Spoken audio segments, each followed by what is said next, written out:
Hi friends, ఈరోజు మనము శనగ బ్యాళ్ళ వడలు ఎలా చేసుకోవాలి అనేది చూసేద్దాం.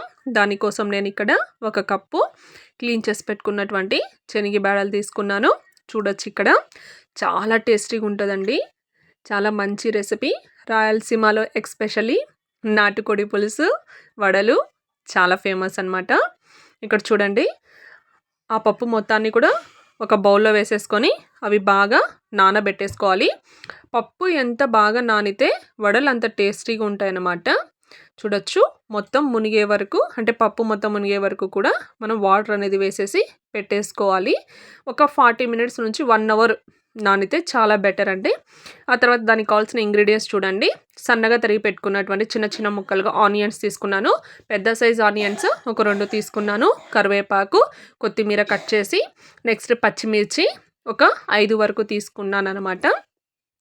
చూడొచ్చు, ఇక్కడ పప్పు నానిందా లేదా అని చెప్పి మనం ఇలా తెలుసుకోవచ్చు అనమాట.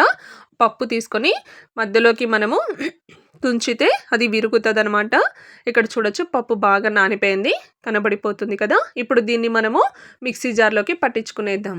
మిక్సీ జార్లో వేసేసుకొని వాటర్ అనేది ఏం అవసరం లేదండి, ఆ పప్పులో ఉన్నటువంటి వాటర్ సరిపోతుంది. వాటర్ వేసి మళ్ళీ మనం మిక్సీ జార్ పట్టించుకోకూడదు. అందులోకి నేను మొత్తానికి సరిపడా ఉప్పు వేసుకున్నాను. దానితో పాటు ఇందాక చెప్పాం కదా, కట్ చేసి పెట్టుకున్నటువంటి కొత్తిమీర, కరివేపాకు, ఆనియన్స్ ఏవైతే ఉన్నాయో అవన్నీ వేసుకోవాలి. బేకింగ్ సోడా వేసుకోవాలండి. బేకింగ్ సోడా అనేది కరెక్ట్గా చూసేసుకోవాలి. ఆ తర్వాత కొంచెం నేను 1/2 టీ స్పూన్ వరకు అల్లం వెల్లుల్లి పేస్ట్ తీసుకున్నాను. అదేనండి స్పెషల్, ఇందులో చాలా మంచి టేస్ట్ వస్తుంది. మొత్తాన్ని కూడా ఇలా మిశ్రమం లాగా బాగా కలుపుకోవాలి. చిన్న ట్రిక్ అండి, బేకింగ్ సోడా అనేది ఎక్కువ వేసుకోకూడదు. వేసుకుంటే ఆయిల్ అనేది ఎక్కువగా పీలుస్తుంది అనమాట.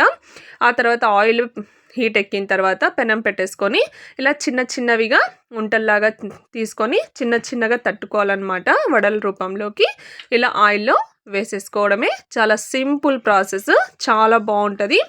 మనం హోటల్స్ అని, ఈవినింగ్ స్నాక్స్ అని పిల్లలకని బయటంతా తెచ్చుకుంటూ ఉంటాం కదా, వాళ్ళు వేసిన ఆయిల్లోనే వేస్తూ హెల్త్కి మంచిది కాదండి. కొద్దిగా టైం స్పెండ్ చేసుకుంటే హెల్తీ రెసిపీ మనం ఇంట్లోనే ప్రిపేర్ చేసేసుకోవచ్చు అనమాట. ఈవినింగ్ స్నాక్స్ కావచ్చు, లేదంటే కనుక ఇలా చూడండి, ఇక్కడ గోల్డిష్ కలర్లోకి వచ్చేసాయి. ఇలా గోల్డిష్ కలర్లోకి వచ్చిన తర్వాత ఆయిల్ మొత్తాన్ని కూడా తీసేసి ఇలా మనము తీసేసుకోవడమే. చూడొచ్చు ఎంత కలర్ఫుల్గా టేస్టీగా ఉన్నాయో. వడలు రెడీ అయిపోయాయి. ఇలాంటి వీడియోల కోసం మా ఛానల్ని సబ్స్క్రైబ్